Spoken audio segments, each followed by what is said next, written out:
polêmica ao mostrar o dedo do meio durante o jogo entre Corinthians e Palmeiras na Neoquímica Arena pelas oitavas de final da Copa do Brasil. O gesto foi uma resposta a vaias e ofensas de torcedores. O caso ocorreu poucas horas depois de Moraes ser sancionado pelo presidente Donald Trump com base na lei Magnitsky. O ex-ministro do Supremo, Marco Aurélio Mello, criticou o gesto. Em entrevista ao canal do YouTube de Cláudio Dantas, Mello se mostrou surpreso e chegou a achar que a foto seria uma montagem. Eu pensei que fosse montagem, que fosse fake news. Eu não acreditei que ele pudesse realmente praticar esse ato que nós sabemos que é obsceno. E não sei o que houve. O que houve, como ele chegou a essa prática e por que chegou.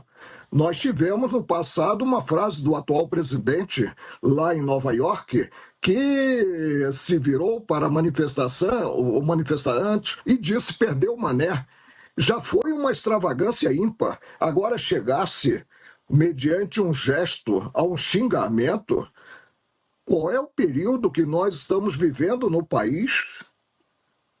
Precisaremos fechar o país para balanço para ter uma correção de rumos? Eu creio que hoje o ministro Alexandre de Moraes deve estar super arrependido do que fez, de ter feito o gesto que fez em um local público. Agora, eu não queria estar na pele, evidentemente, do ministro Alexandre de Moraes. Eu, por exemplo, sempre saí à rua, sempre fui um homem de ir ao mercado, ir a um local público e jamais fui hostilizado. Hoje, os integrantes do Supremo, como quer, perderam a cidadania, só que conseguem sair a público acompanhados de um contingente de seguranças. Alguma coisa está errada. Olha, Ana, eu confesso que eu tive a mesma sensação do ex-ministro do Supremo, Marco Aurélio Mello. Quando eu vi a foto a primeira vez, achei que pudesse ser uma montagem, inteligência artificial, porque o rosto dele também estava ali, tá? A foto a gente acompanha novamente. Mas parece que realmente foi real. Aconteceu ontem, no jogo do Corinthians, uma postura, um gesto, assim, deplorável. Tem um significado, hein? Não tem outra interpretação. Não. Não dá margem a interpretações, né? Não. O gesto diz muito. Não, se perdeu completamente, né? Eu também vi a foto, mesma impressão do ministro Marco Aurélio, mesmo sentimento. Achei que era, bom, inteligência artificial hoje em dia, você tem que checar 2 vezes, 3 vezes, 4 vezes.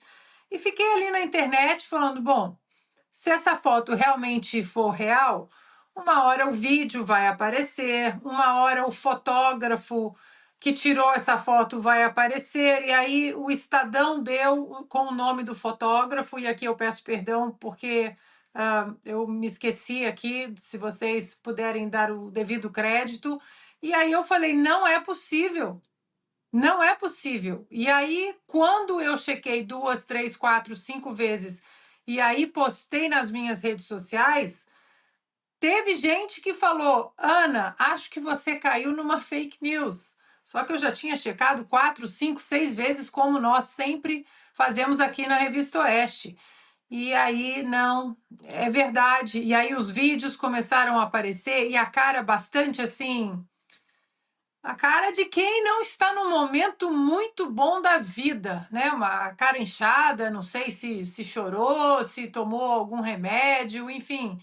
Mas não é o mesmo Alexandre de Moraes, aqueles, né? Como o Augusto disse, mandando caçar a palavra de advogado, interrompendo testemunhas, interrompendo oitivas e depoimentos importantes, como o ah, ali no âmbito todo do tal golpe de Estado.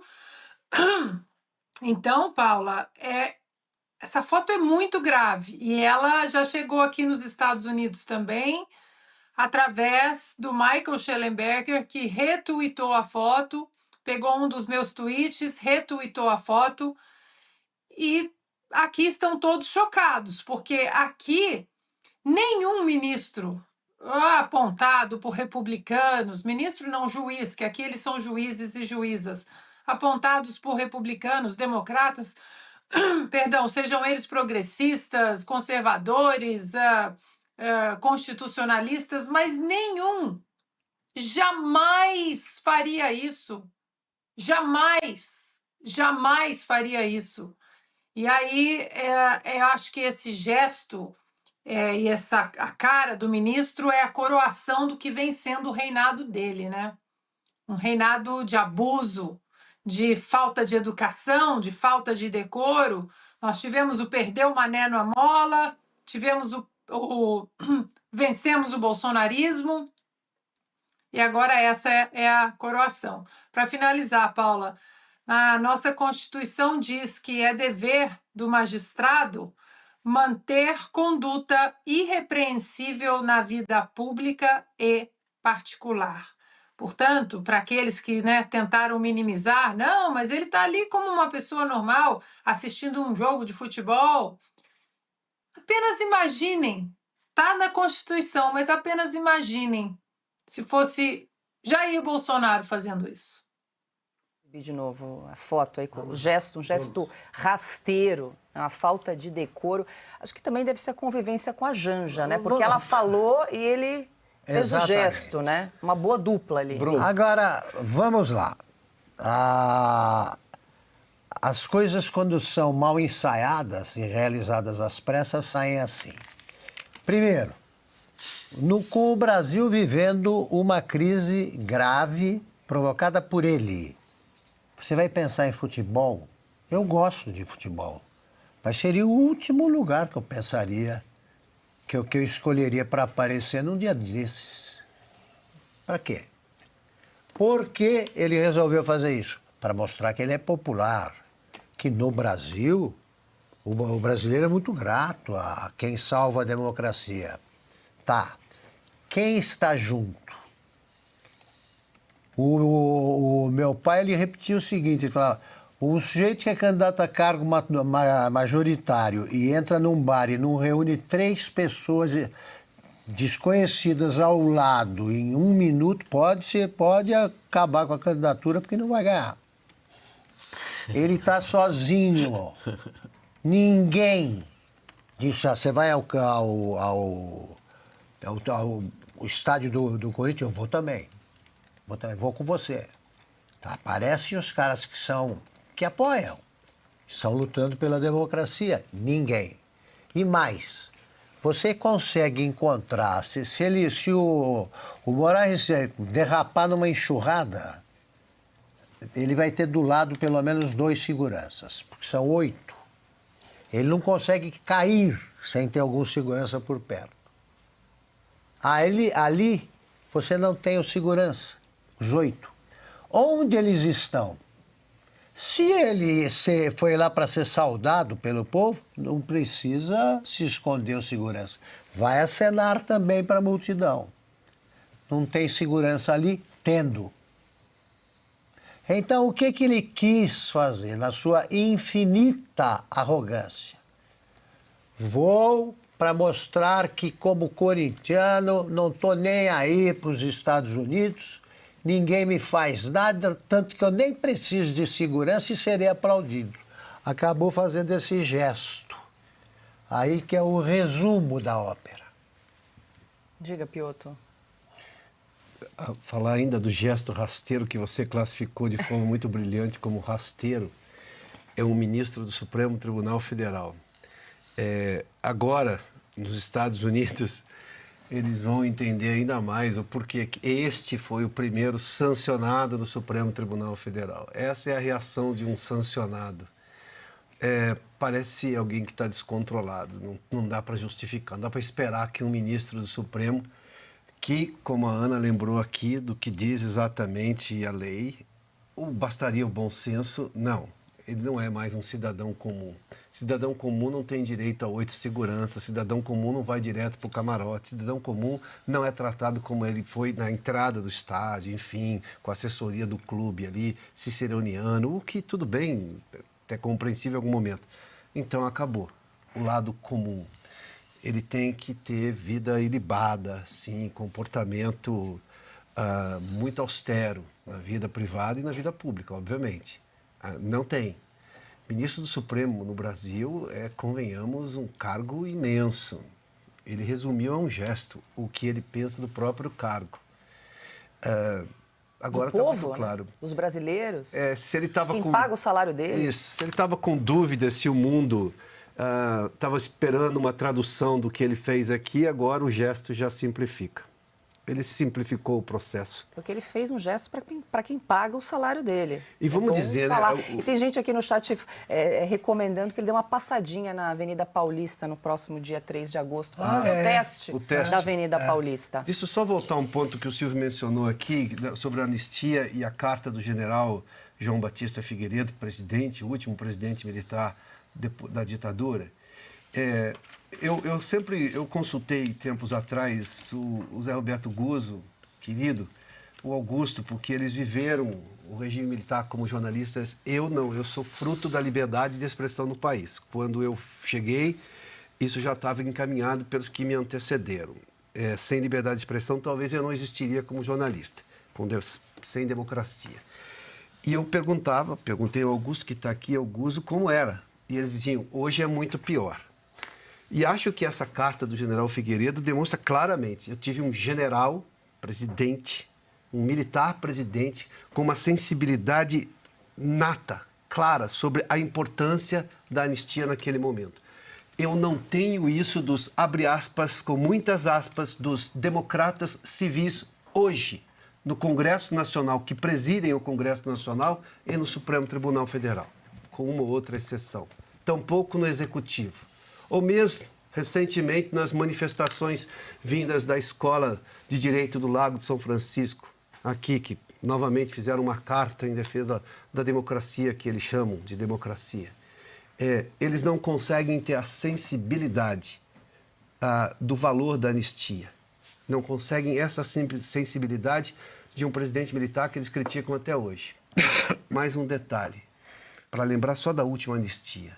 Veja o que era o Brasil nos anos 80, começo dos anos 80, logo depois da anistia, o que é hoje.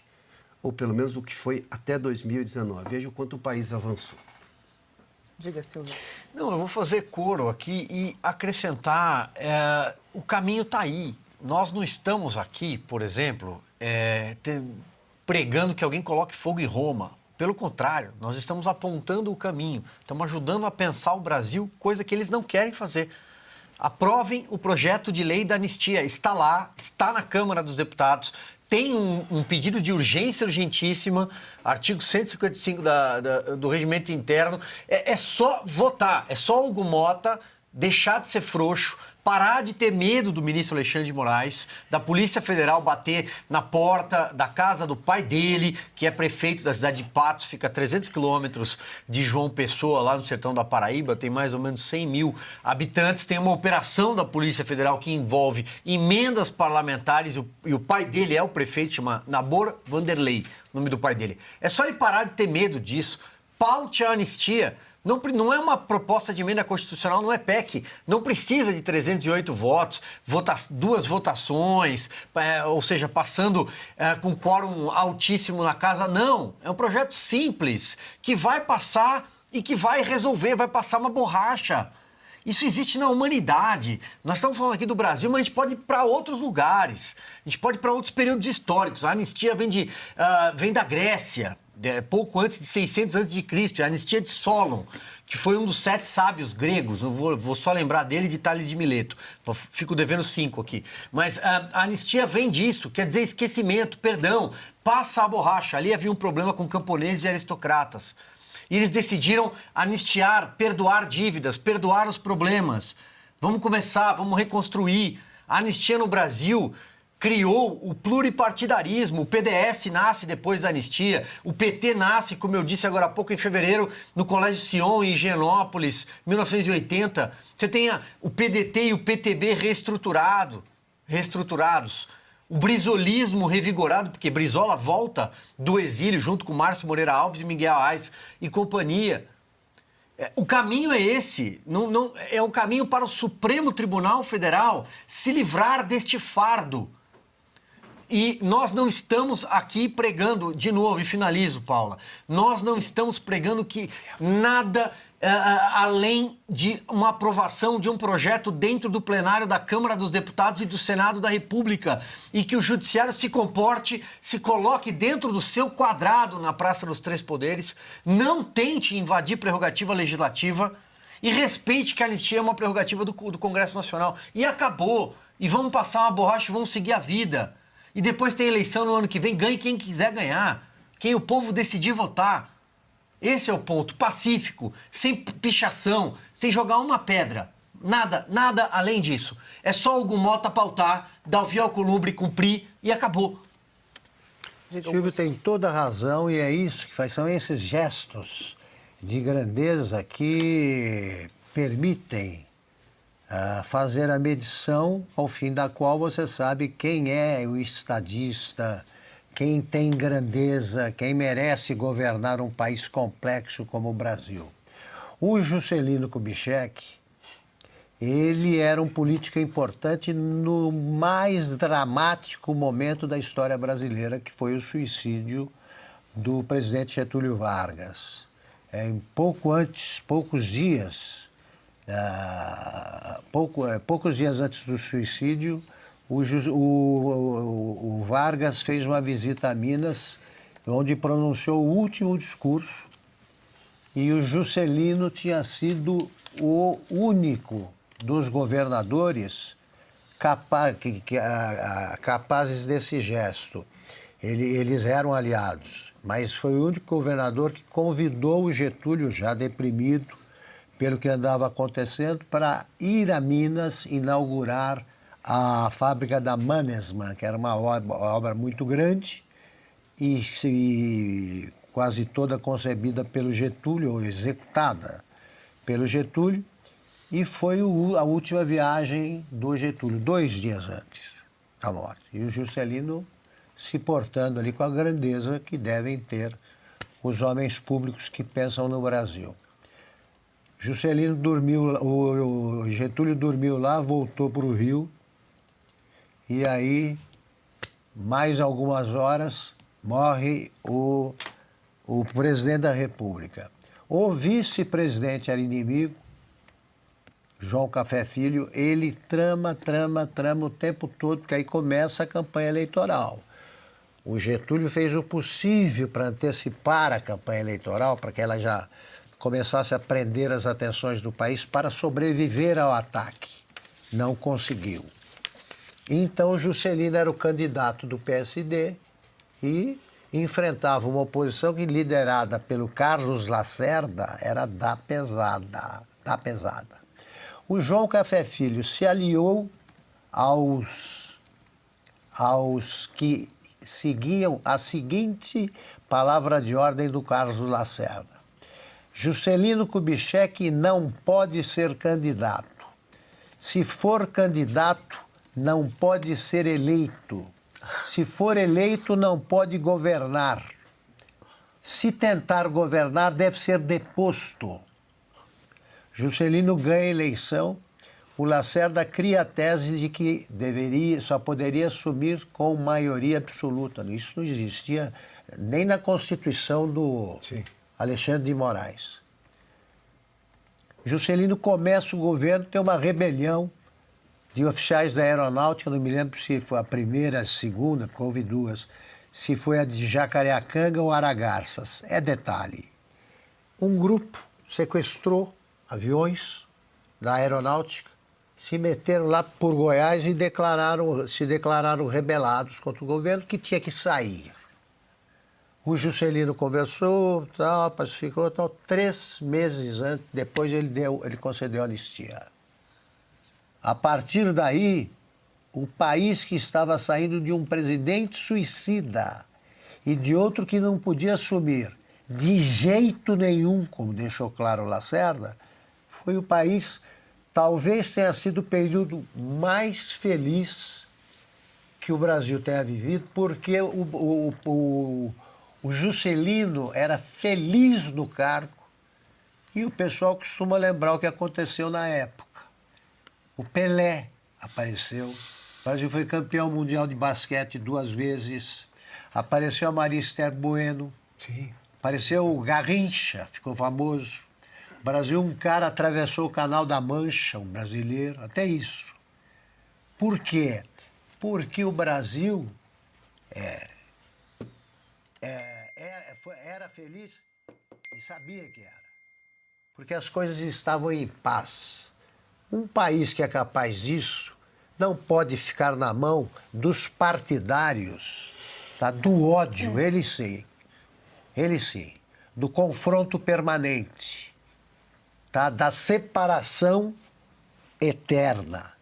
Não merecemos ficar nas mãos desses caras que podem ser qualquer coisa, menos homens públicos preocupados com o país. Brilhante, brilhante. Bruno Augusto, gigante. Bom, depois dessa aula, 18 horas seguramente. 57 Magna. minutos, a gente vai aqui processar todos os ensinamentos